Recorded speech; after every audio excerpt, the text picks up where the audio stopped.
La congruencia de la salvación por gracia con andar en buenas obras. Un sermón predicado por Carlos Haddon Spurgeon en el Tabernáculo Metropolitano, Newington, Londres, y leído el domingo 28 de junio de 1891.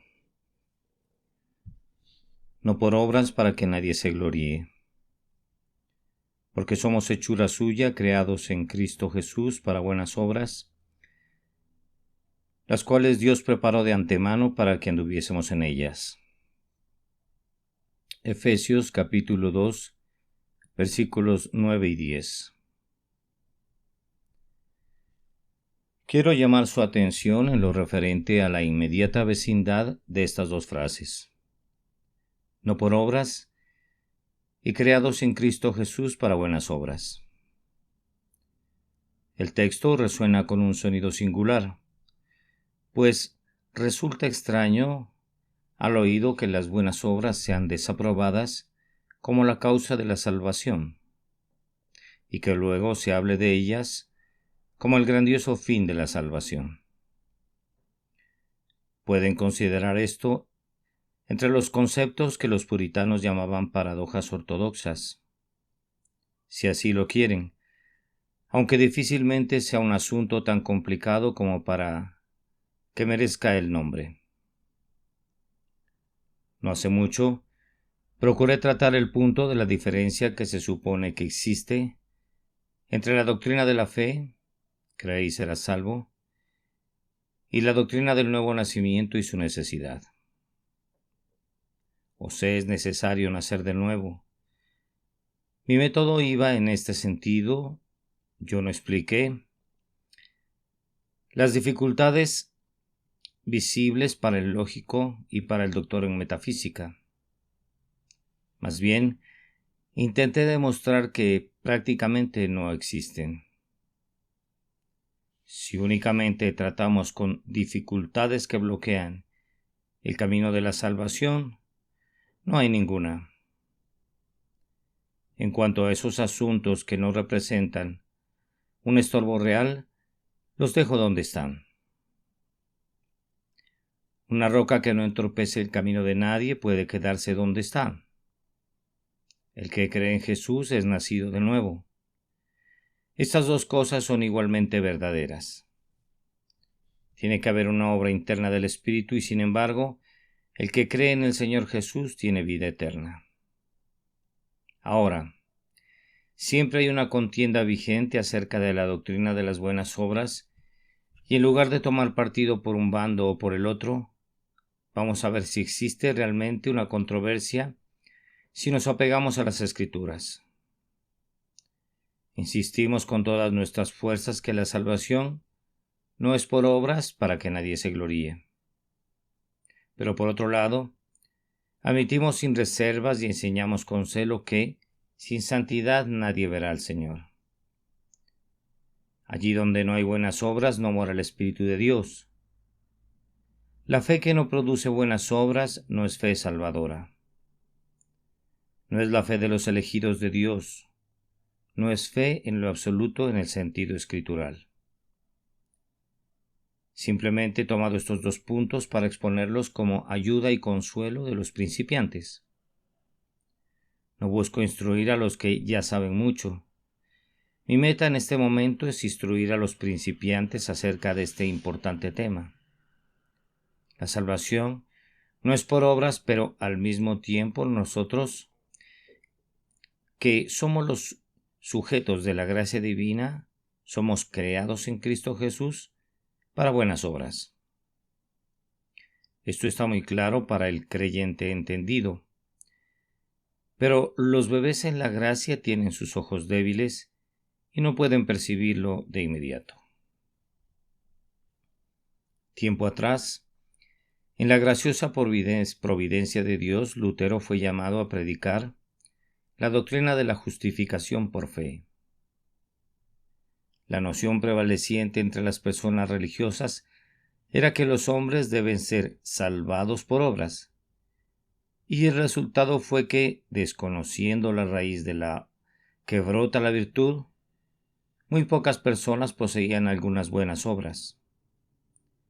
La religión declinó de tal manera que se volvió un simple asunto de ceremonias vacías o de un encierro estéril, y además, la superstición recubrió de tal manera la verdad original del Evangelio que difícilmente se podía encontrar. El reino de la justificación propia y de la superchería clerical no produjo ningún buen resultado sobre la masa de gente religiosa.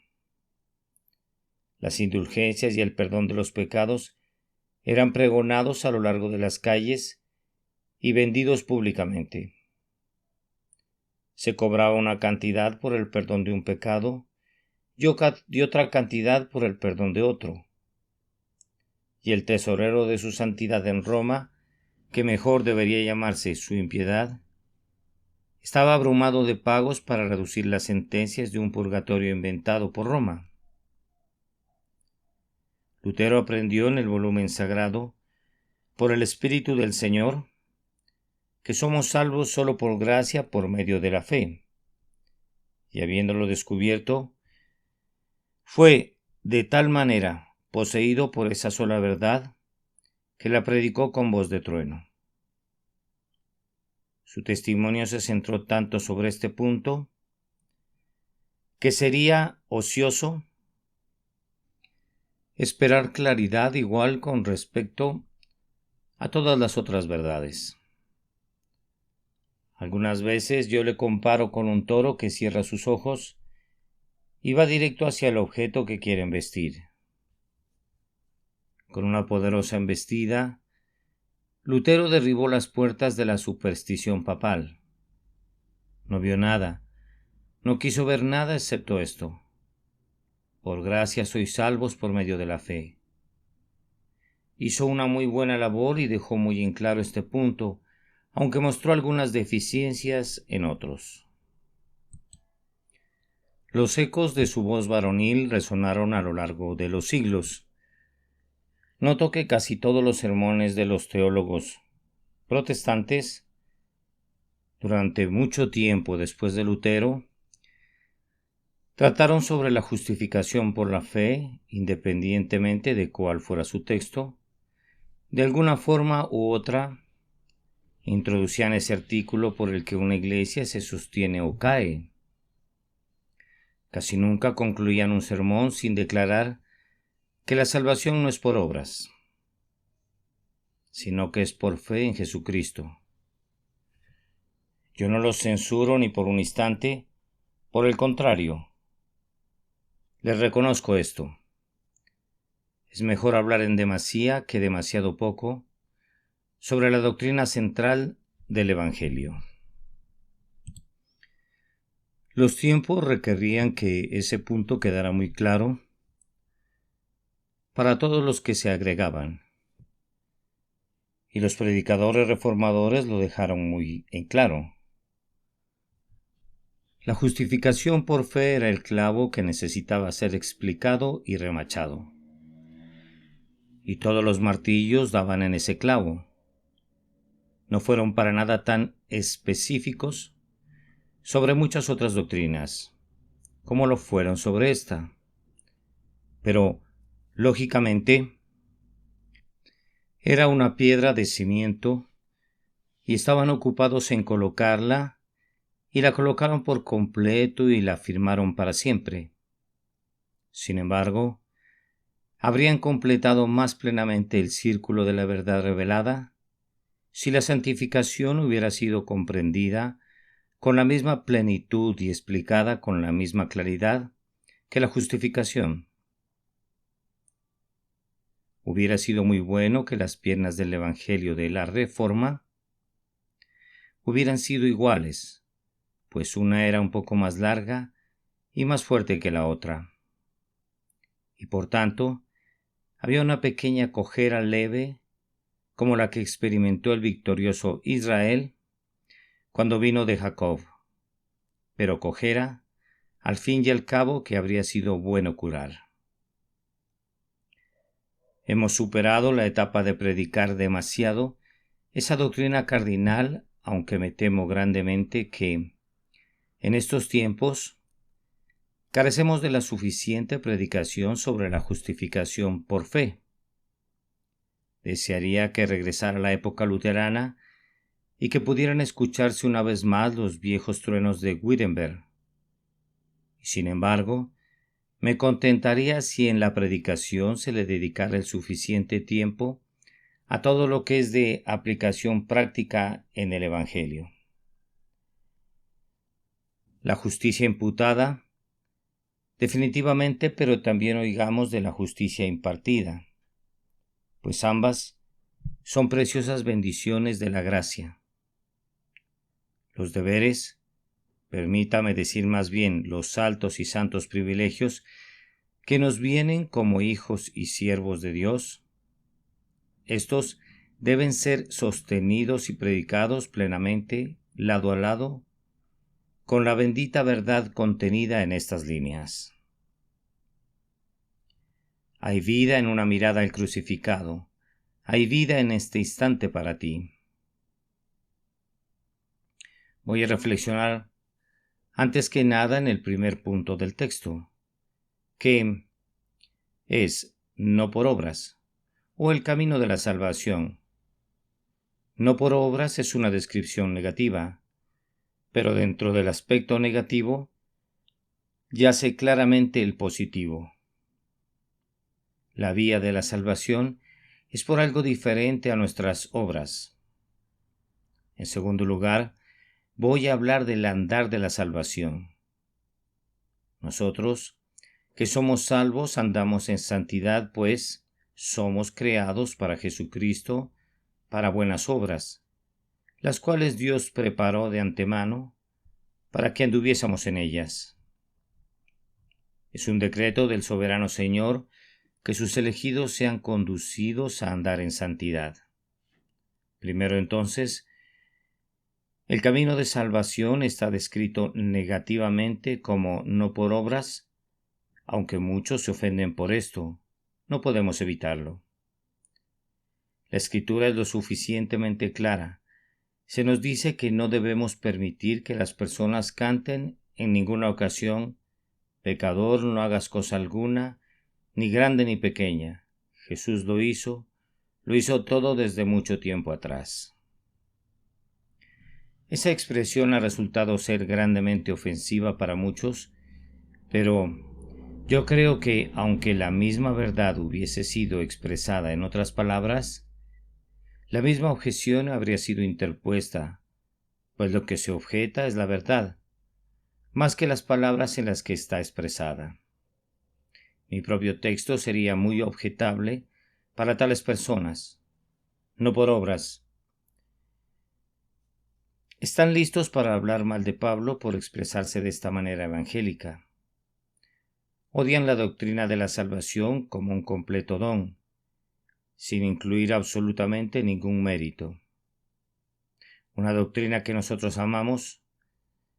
Predicamos la salvación no por obras.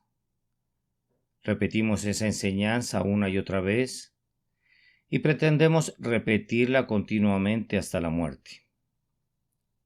La salvación es por la misericordia del Señor y no por las obras de la ley. Si predicáramos que la salvación es por obras, agradaríamos a mucha gente excelente, pero como no sabemos que sea del todo para su beneficio, que sean agradados, no cepillaremos ningún cabello de nuestra cabeza de manera diferente a como crece.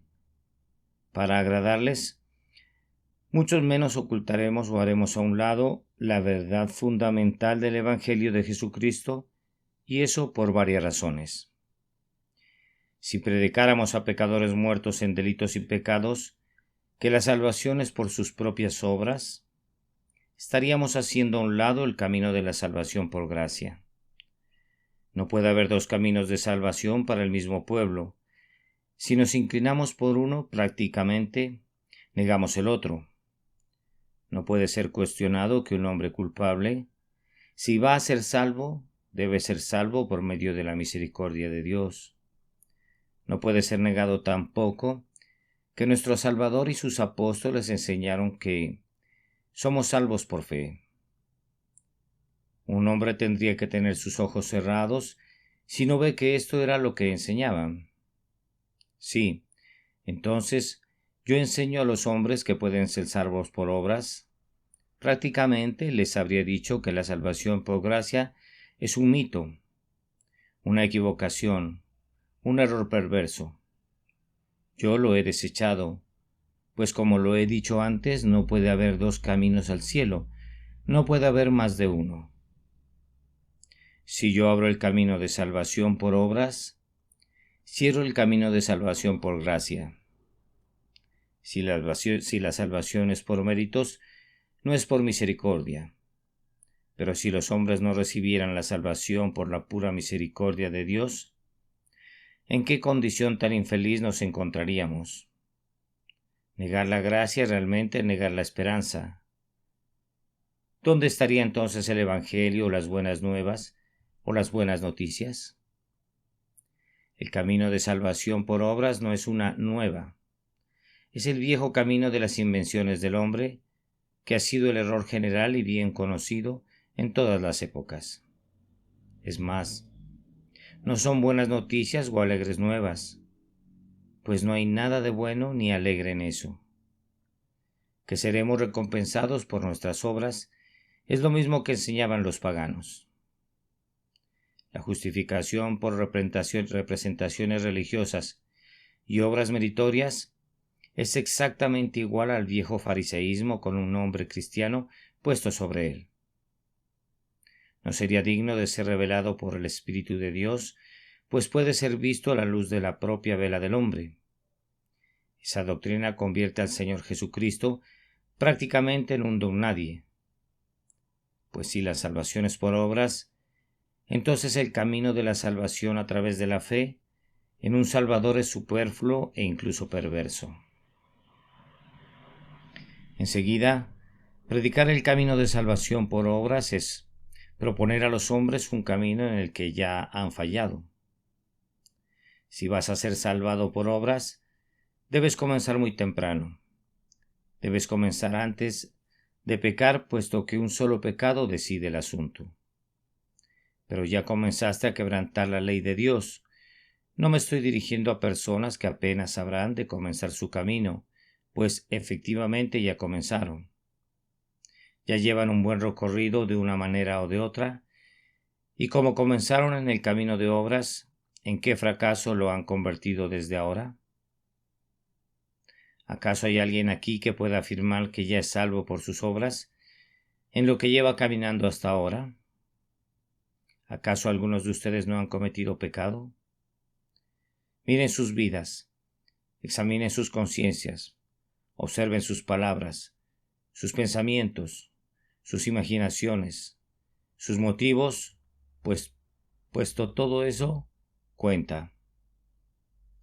¿Hay algún hombre aquí que haga el bien y no peque? La Escritura declara que no hay quien haga lo bueno, no hay ni siquiera uno. Todos nosotros nos descarriamos como ovejas, cada cual se apartó por su camino. El camino de salvación no puede consistir, por tanto, en seguir un camino del cual nos hemos apartado pecaminosa y consistentemente. Si ustedes fuesen perfectos como lo fue Adán antes de que pecara, podrían seguir el camino de las obras y estar seguros, pero ustedes no están en esa condición. Si yo fuera enviado a un Adán y a una Eva libres de toda caída, podría proponerles el camino de salvación por la obediencia a la ley.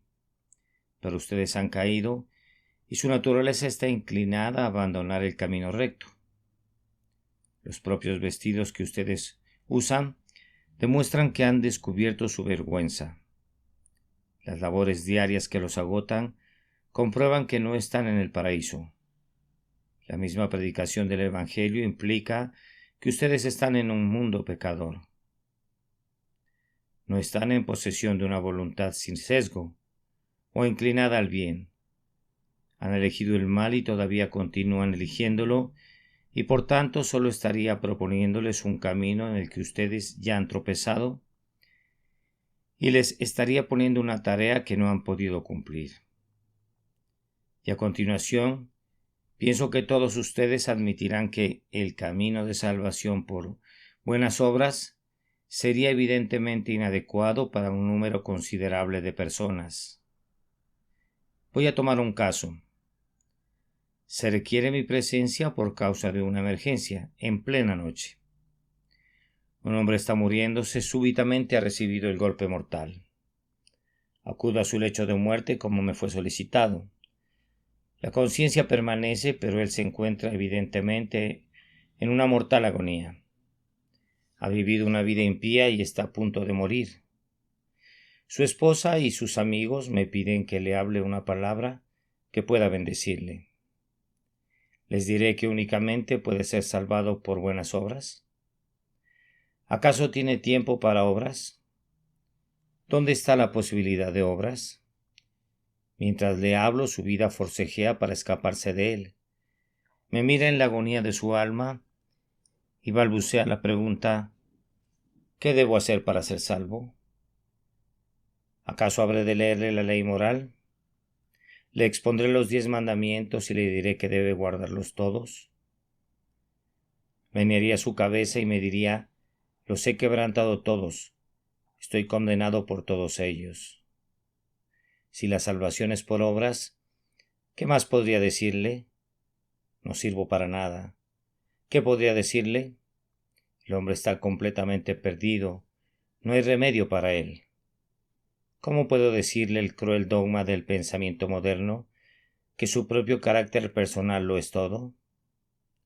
¿Cómo puedo decirle que no hay ningún valor en la fe, ninguna ayuda para el alma al mirar a otro, a Jesús el sustituto? No hay ningún susurro de esperanza para un moribundo en la dura y pétrea doctrina de salvación por obras. Si la salvación fuera por obras, nuestro Señor no habría podido decirle al ladrón que moría a su lado: hoy estarás conmigo en el paraíso. Ese hombre no podía hacer ninguna obra. Sus manos y sus pies estaban fijados a la cruz, y él se encontraba en las agonías de la muerte. No debe ser por gracia, la gracia conquistadora y el modus operandi, modo de operar, debe ser por fe, pues de lo contrario, el Evangelio es una burla para los moribundos. El hombre debe mirar y vivir. El pecador agonizante debe confiar en el Salvador agonizante. Conforme la vida se desvanece, el penitente debe encontrar la vida en la muerte de Jesús. ¿Acaso no es claro que el Evangelio de obras es inadecuado en casos tales como ese? Ahora, ¿un evangelio que es inadecuado para alguien no es el Evangelio de nuestro Señor Jesucristo? Sí, lo digo categóricamente.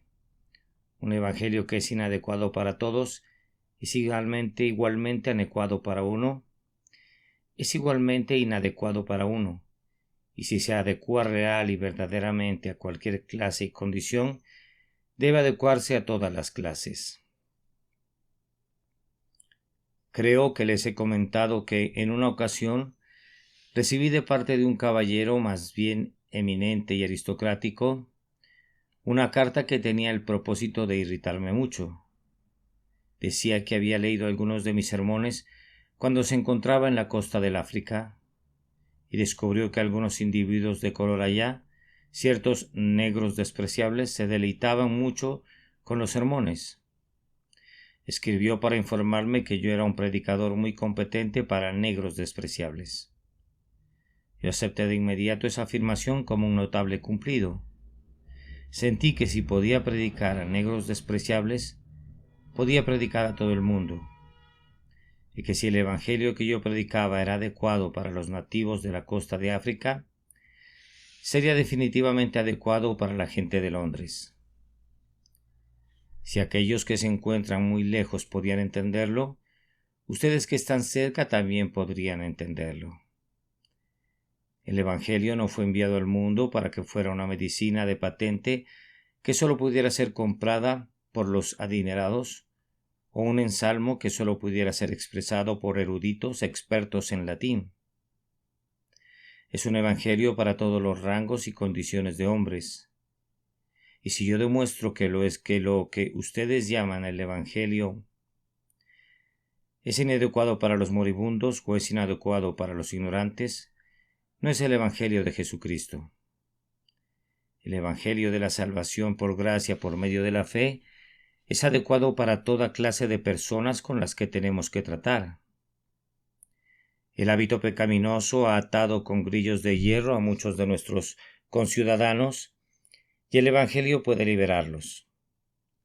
Ya sea el hábito de la borrachera o de la blasfemia, o el que sea el hábito los aprisiona, y el profeta dice en lo relativo al hábito: ¿mudará el etíope su piel y el leopardo sus manchas?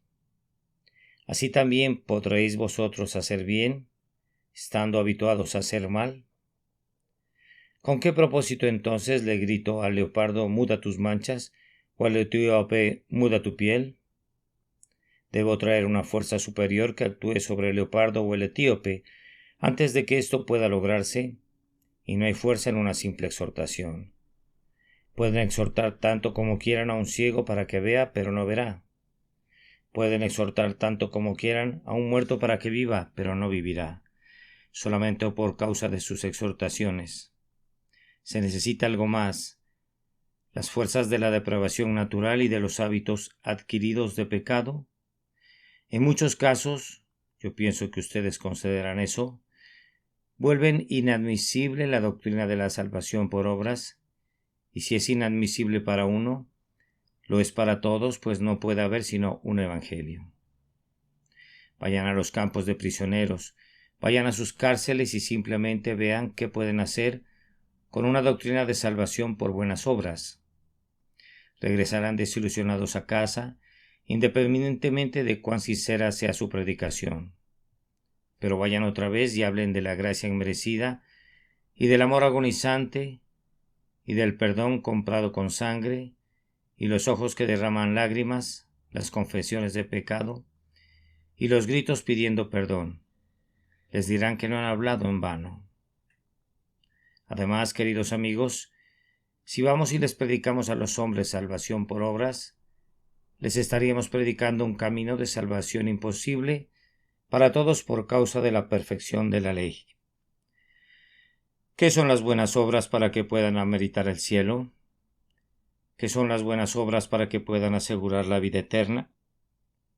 Estas no son las cosas fáciles que muchos imaginan. Deben ser perfectamente puras, consistentes y sin mancha. La ley de Jehová es perfecta, condena un pensamiento y también la mirada de un ojo como un acto criminal. Cualquiera que mira a una mujer para codiciarla, ya adulteró con ella en su corazón. La ley de Dios en 10 mandamientos significa mucho más de lo que esas simples palabras implican. Tratan con todo el alcance de la condición, del motivo y el pensamiento humanos. No sueñen con que su alcance incluya únicamente los actos externos. En efecto, incluye lo externo, pero discierne las partes íntimas del espíritu. Entre más entienda la ley un hombre, más se sentirá condenado por ella, y menos se entregará al sueño de que él, tal como es, será capaz jamás de guardarla impecablemente. Con esas manos tan sucias como las nuestras, ¿cómo podríamos hacer una obra limpia? Con corazones tan contaminados, ¿cómo podríamos ser perfectos de camino? La naturaleza no se eleva por encima de su fuente, y lo que sale del corazón no será mejor que el corazón, y el corazón es engañoso más que todas las cosas y perverso. La ley de Dios es una, y si la quebrantas en un punto, la quebrantas en su totalidad. Si en una cadena que contiene 100 eslabones, 99 son perfectos, pero hay un solo eslabón, en algún punto de la cadena que es muy débil para la presión que debe soportar, la carga caerá al suelo, igual que si 20 eslabones se hubieran roto. Un quebrantamiento de la perfecta ley de Dios implica una transgresión contra toda ella. Para ser salvo por obras, debe haber una obediencia absolutamente perfecta, una obediencia continuamente perfecta a la ley, en pensamiento y palabra y obra, y esa obediencia debe ser practicada alegremente y de corazón, pues esta es la parte esencial de la primera tabla. Amarás a Jehová tu Dios de todo tu corazón y de toda tu alma y con todas tus fuerzas. ¿Puedes guardar eso, hombre vanaglorioso? ¿Has medido tu fortaleza moral contra requerimientos tan grandes y sin embargo tan justos? ¿Has demostrado hasta este momento ser capaz de cumplir la tarea? Y he aquí el resumen de la segunda tabla. Amarás a tu prójimo como a ti mismo. ¿Has intentado alguna vez hacer esto? ¿Amar a tu prójimo como a ti mismo? Has sido un poco amable y algunas veces generoso, pero la norma de amar a tu prójimo como a ti mismo, ¿la has alcanzado jamás? ¿Ha sido tu caridad igual al amor a ti mismo? No creo que haya llegado ni a la mitad. Ahora, todo lo que la ley dice, y si te dice todas estas cosas, y no puedes responder a tus requerimientos, ¿cómo puedes esperar que vivirás por ella? Cuando un hombre incumple la ley, ésta lo condena, y su castigo, en otras palabras, su maldición, cae sobre él como se lo merece. El que está bajo la ley está bajo maldición. Todo lo que la ley tiene que decirte es: tú me has quebrantado y debes morir por ello. Lean las maldiciones escritas en el libro de Deuteronomio y recuerden que todas ellas son pronunciadas sobre sus cabezas. Miren a las llamas que Moisés vio y retrocedan y estremezcanse y desesperen. Y además, queridos amigos, si predicamos salvación por obras, apartaremos las mentes de los hombres del sentido de su gran necesidad. Aquí hay una persona que sufre de una terrible enfermedad. Puede ser curada, pero debe usar el bisturí. Pero si, en lugar de eso, le establezco normas de limpieza y de higiene general, podría hacerle algún tipo de bien. Pero entre tanto, descuidaría su mal principal y su enfermedad progresaría y se tornaría fatal. ¿Qué debo hacer? Si soy un cirujano, ¿acaso no deberé convencerle primero que se requiere de una cirugía mayor y que debe someterse a ella? Todo lo demás será lo suficientemente conveniente e incluso necesario a su debido tiempo. Pero no debo hacer nada que aparte su mente del gran mal primordial que está destruyendo su vida. Se le debe decir al pecador que debe nacer de nuevo, que su naturaleza está corrompida, que su naturaleza corrompida debe ser destruida, que debe crearse una nueva naturaleza en él. A esto debe volverse su mente.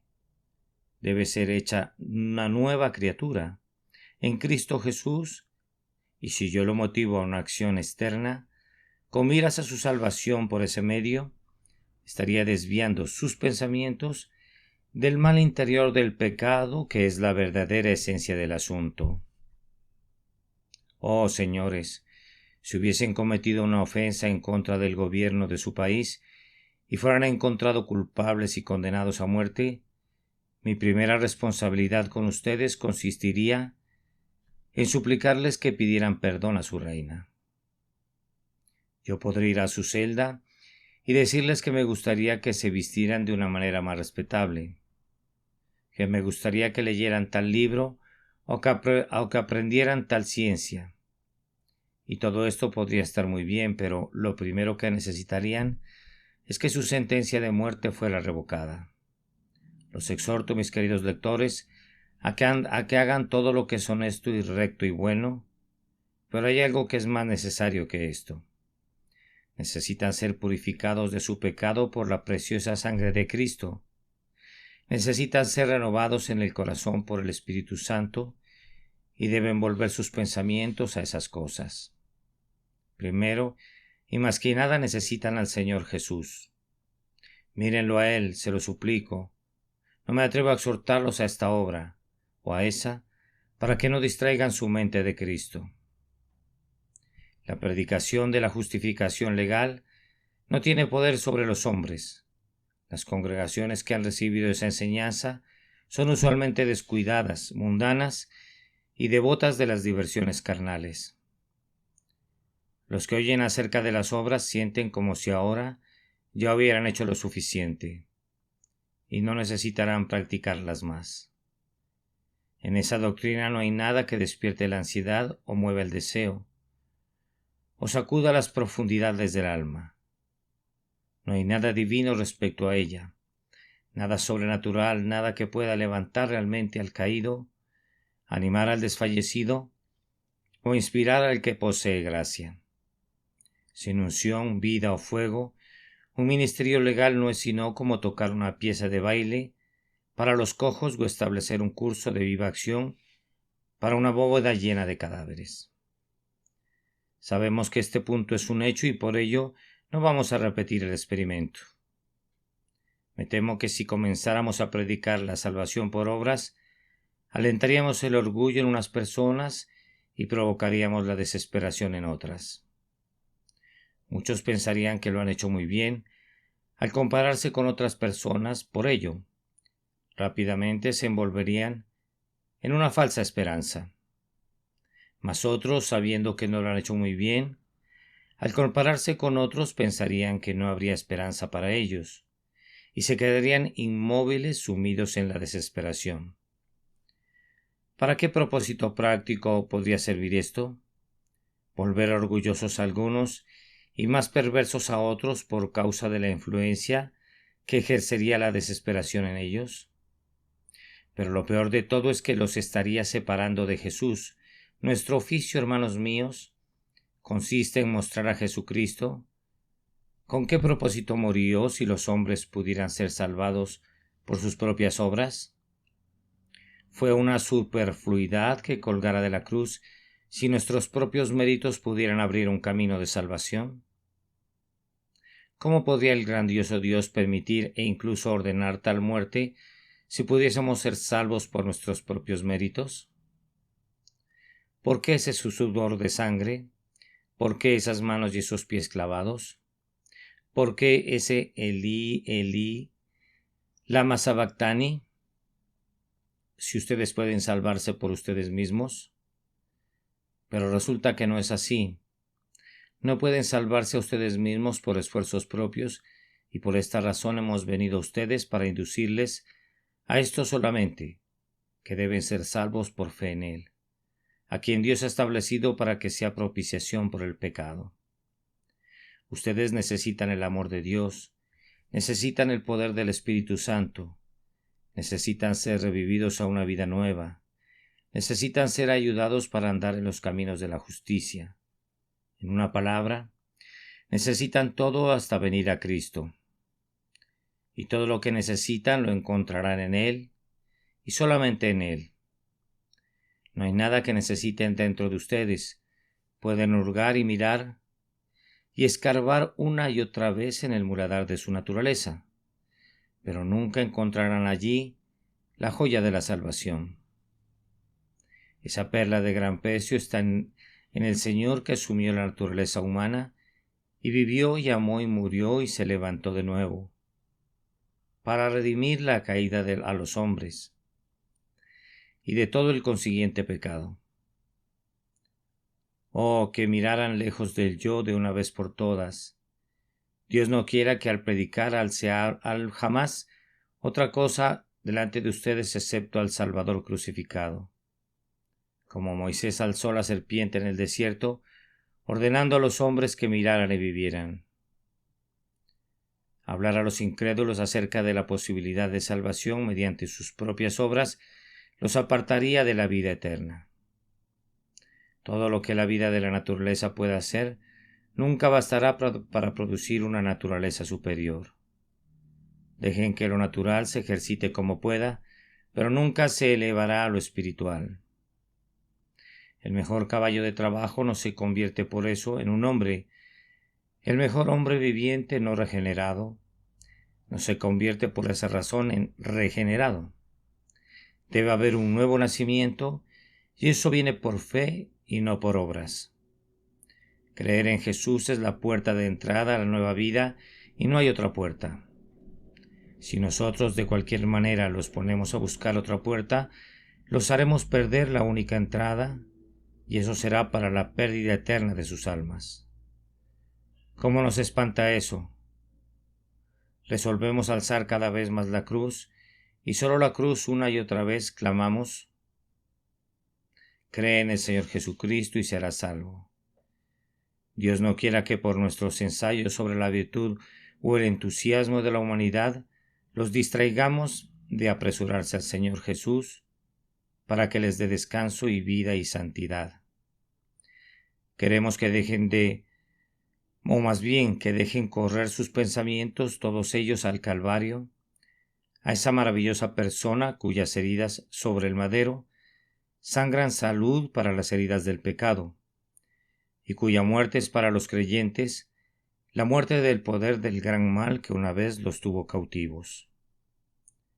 Suficiente sobre un tópico del que no podremos hablar demasiado y sobre en el que insistiremos siempre, mientras haya vida o aliento, porque siempre será necesario mientras haya pecadores que necesiten salvación en la tierra.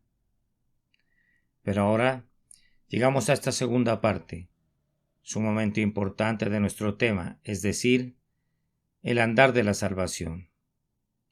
Los que han creído en Cristo y han sido sujetos de la obra del Espíritu, ahora son creados en Cristo Jesús para buenas obras, las cuales Dios preparó de antemano para que anduviésemos en ellas. Dios desea que su pueblo abunde en buenas obras. Su gran propósito es producir un pueblo idóneo para la comunión con Él, un pueblo santo con el que pueda tener comunión en el tiempo y en la eternidad.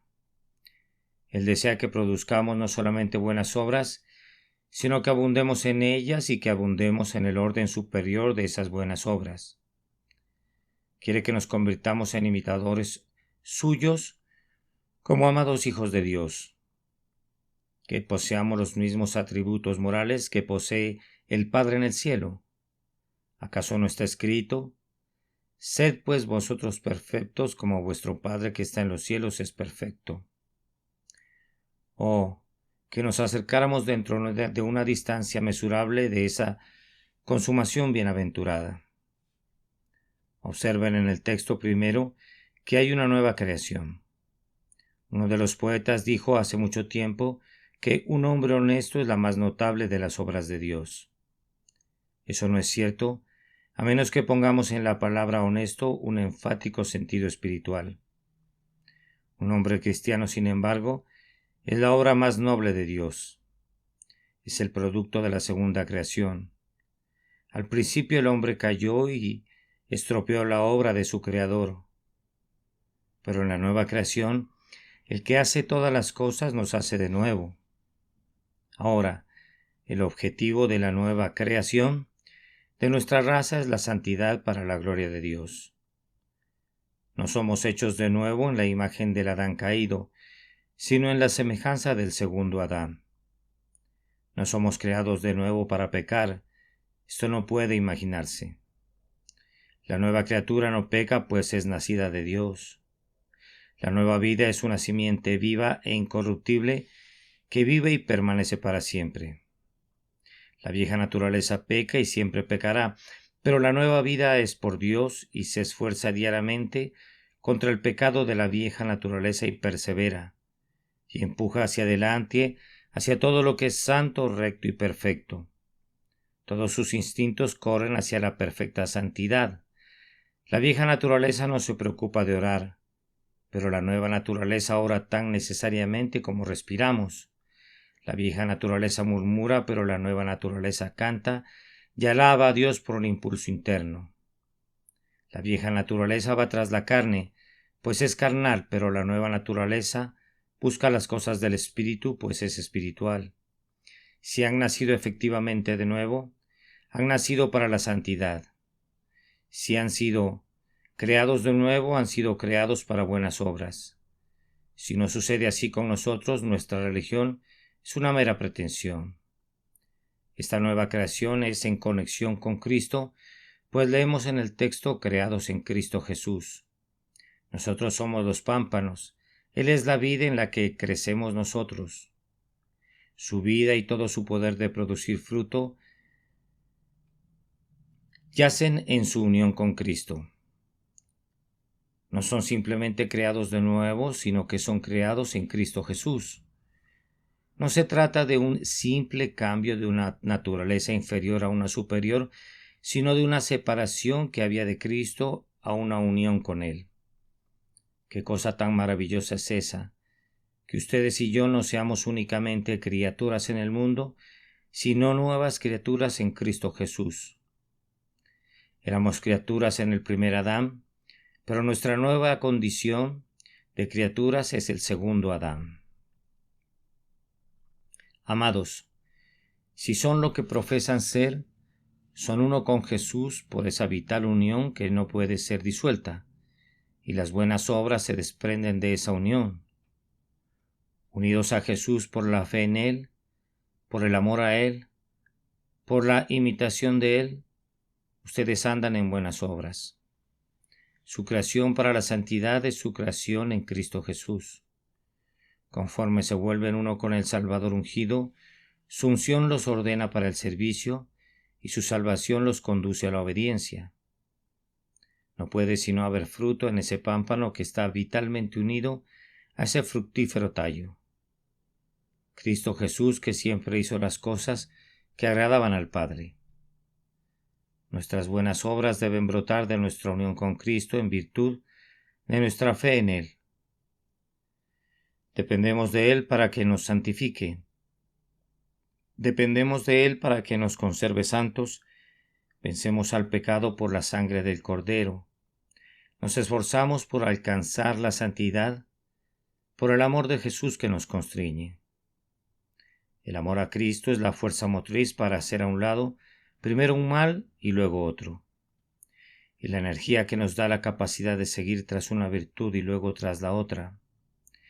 El amor a Cristo arde como un fuego en el pecho que lo ha concebido, y conforme arde, hace que el corazón resplandezca y se transforme a su propia naturaleza. Si han visto una pieza de hierro cuando es puesta al fuego, toda negra y herrumbrosa, verán que en el fuego arde al rojo vivo con el calor, y cuando ha enrojecido, ha eliminado el recubrimiento de herrumbre hasta que al fin se ha visto como si ella misma fuera una masa de fuego.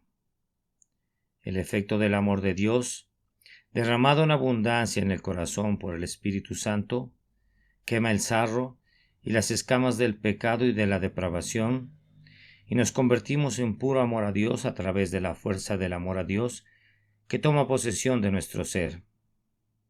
Además, ese amor nos mueve a la paciente imitación de Cristo. ¿Saben lo que eso significa? La imitación de Cristo es un libro maravilloso sobre el tema que todo cristiano debería leer.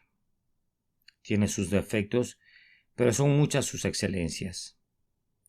Que no solo leamos el libro, sino que lo escribamos de nuevo en nuestra propia vida y carácter, buscando en todo ser semejantes a Jesús. Es bueno que se hagan la pregunta en su casa, ¿qué haría Jesús? Respondería 9 de 10 dificultades de causística moral. Cuando no sepan qué hacer y la ley no parezca ser muy explica al respecto, pregúntese, ¿qué haría Jesús? Sobre esto entonces se basa el caso.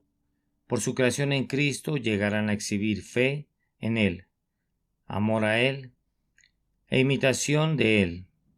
Y todos esos son los medios por los cuales las buenas obras son producidas en ustedes. Son creados en Cristo Jesús para buenas obras. Observen que la creación para estas buenas obras está sujeta a un decreto divino, las cuales Dios preparó de antemano para que anduviésemos en ellas. Este es el decreto de Dios. ¿Estoy ordenado para vida eterna? Responde a la pregunta, ¿estoy ordenado para buenas obras? Si estoy ordenado para buenas obras, entonces efectivamente ando en ellas, y el decreto de Dios es cumplido manifiestamente en mí. Pero si hago una profesión de ser cristiano y asisto a un lugar de adoración y me felicito por mi seguridad, mientras sigo viviendo en pecado, entonces evidentemente No hay un decreto que establezca que andaré en buenas obras, pues estoy viviendo de manera diferente a la que ese decreto habría establecido que viviera. Oh amados, el eterno propósito de Dios es hacer santo a su pueblo. Estén de acuerdo con ese propósito, con la libertad de su renovada voluntad y con el deleite de su corazón regenerado. Confórmese a la voluntad de Dios. Sí, deseen vehementemente, anhelen de todo corazón la perfecta santidad en el temor de Dios. Entonces podrán, en medio de severos forcejeos con la tentación, tanto externa como interna, apoyarse en el decreto de la predestinación. Como es el decreto de Dios que, siendo creados de nuevo en Cristo, esté lleno de buenas obras, lo estaré a pesar de mi vieja naturaleza y a pesar de debilidad espiritual. El decreto en la nueva criatura de Dios será cumplido a pesar de mis circunstancias, a pesar de las tentaciones de mis circunstancias, a pesar de la oposición del diablo. Dios ha ordenado de antemano que andemos en buenas obras y andaremos en ellas sostenidos por su Santo Espíritu. De esta manera, queridos amigos, estas buenas obras deben estar en el cristiano. No son la raíz, sino el fruto de su salvación. No son el camino de la salvación del creyente, son su andar en el camino de la salvación. Cuando hay una vida saludable en un árbol, el árbol dará fruto de acuerdo a su especie. Así, si Dios ha hecho nuestra naturaleza buena, el fruto será bueno. Pero si el fruto es malo, es debido a que el árbol es lo que siempre fue, un árbol malo. El deseo de los hombres creados de nuevo en Cristo es ser libres de todo pecado. De hecho, pecamos, pero no amamos el pecado.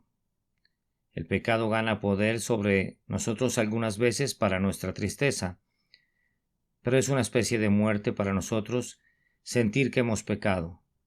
Sin embargo, no tendrá dominio sobre nosotros, pues no estamos bajo la ley, sino bajo la gracia, y por eso lo venceremos y obtendremos la victoria. El resultado de nuestra unión con Cristo debe ser la santidad. ¿Y qué concordia Cristo con Belial? ¿Cómo pueden aquellos que son del mundo, que aman al mundo, ser considerados miembros de la cabeza que está en el cielo, en la perfección de su gloria? Hermanos, en el poder del texto y especialmente en el poder de nuestra unión con Cristo, debemos buscar alcanzar avances diarios en buenas obras, que Dios ha preparado de antemano para que andemos en ellas, pues andar significa no solo perseverar, sino avanzar. Iremos de poder en poder. En santidad debemos hacer más y hacerlo mejor. ¿Qué estás haciendo por Jesús? Haz el doble. Si estás esparciendo ampliamente el conocimiento de su nombre, trabaja con las dos manos. Si estás viviendo rectamente, busca hacer a un lado toda reliquia de pecado que mora en tu carácter, para que puedas glorificar el nombre de Dios al máximo. Y finalmente, este debe ser nuestro ejercicio diario, para que anduviésemos en ellas. Las buenas obras no deben ser una diversión, sino una vocación. No debemos entregarnos a ellas ocasionalmente, tiene que ser el tenor y la dirección de nuestras vidas. Oh, dirá uno, esa es una palabra dura, ¿lo crees? Bien, entonces esto manifiesta y pone en claro la primera parte de mi tema. Ustedes ven cuán imposible es que sean salvos por estas buenas obras, ¿no es cierto? Pero si son salvos, si han obtenido una salvación presente, si ahora son hijos de Dios, si tienen ahora la garantía de su seguridad, los exhorto por el amor que le tienen a Dios y por la gratitud que sienten hacia su Cristo, a que se den enteramente a todo lo que es recto y bueno y puro y justo. Ayuden a todo lo que tenga que ver con la templanza y la justicia y la verdad y la piedad. Así alumbre vuestra luz delante de los hombres, para que vean vuestras buenas obras y glorifiquen a vuestro Padre que está en los cielos. Que el Espíritu de Dios selle este sermón sobre los corazones de su pueblo. Por Cristo nuestro Señor. Amén. Porción de la Escritura leída antes del sermón. Efesios capítulo 2. La congruencia de la salvación por gracia con andar en buenas obras. Un sermón predicado por Carlos Haddon Spurgeon en el Tabernáculo Metropolitano, Newington, Londres, y leído el domingo 28 de junio de 1891. No por obras para que nadie se gloríe, porque somos hechura suya, creados en Cristo Jesús para buenas obras, las cuales Dios preparó de antemano para que anduviésemos en ellas. Efesios capítulo 2, versículos 9 al 10.